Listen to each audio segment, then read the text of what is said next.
Hi, I'm Carol Haycox. I'm going to show you how to use our Hawaiian flower cutter. I really like this cutter because it's so versatile. You don't particularly have to make a Hawaiian looking flower. You can then use it for much more delicate flowers as well. It just all depends on the dusts that you use after you've made the flower. I'm going to make the medium-sized flower, and I'm going to vein it by using the multi-veiner. I also like to use a Mexican hat method. So I'll take a piece of paste, just put it into a bowl and then squash. And if you squash like this, it ensures that your Mexican hat is not too deep on the back. Pop it onto the hole in your soft pad and start rolling. When you start rolling, just roll gently. You do not want to let it stick to the pad. So just gently roll and it will create the Mexican hat for you. I'm just going to thin this out, twisting around, and then I'm going to thin my paste out.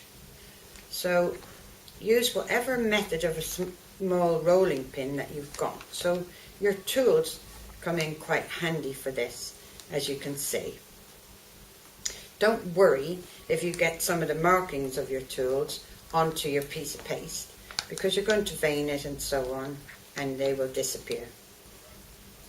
Okay, take your cutter. Make sure that your Mexican hat is placed into the middle. Put your fingers in. Make sure you put your fingers in here and not just out here, because that ensures then that the flower gets cut nice and clean right into the center, and everything is clean. Once I've done this, I then place it onto my multi-veiner.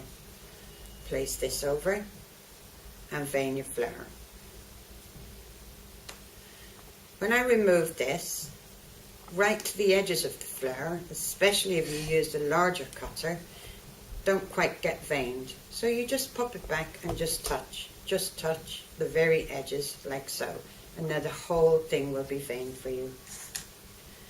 Take your tool, I'm using my knife and scribe, and then just push into the hole.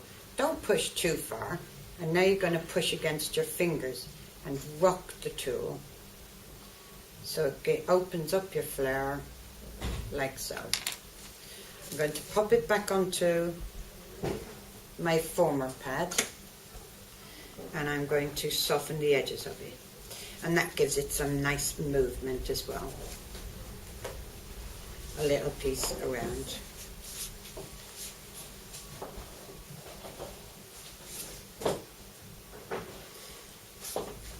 And like so. I then put it in something like to dry out and allow it to dry.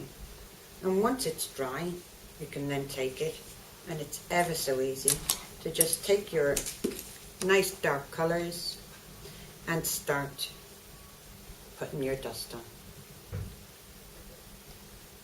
That's it. Oh. And bring your dust colour right in, like so.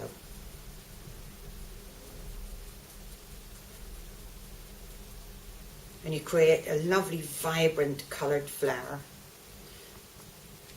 Don't forget the backs. Bring your colour right down to the back. Now if you wish, you can use stamens inside of these, but you can also just put a dab of yellow colour. So I'm going to just take a little weenie brush, and I'm going to put a little yellow colour right into the centre of the flower.